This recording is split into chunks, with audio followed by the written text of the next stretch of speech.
सत्यानन्दचिदात्मने सर्वान्तरात्मने श्रीमद् वेङ्कटेशाय मङ्गलम्।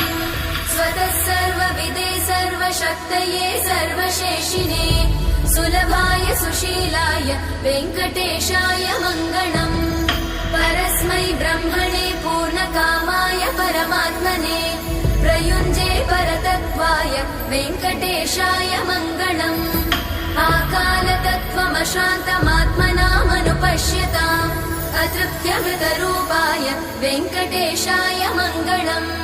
प्रायस्वचरणौ पुंसां शरण्यत्वेन पाणिना कृपया दिशते श्रीमद् वेङ्कटेशाय मङ्गलम्। दयामृततरङ्गिण्यास्तरङ्गैरिव शीतलै अपाङ्गैः सिञ्चते विश्वम् वेङ्कटेशाय मङ्गलम्। स्रग्भूषाम्बर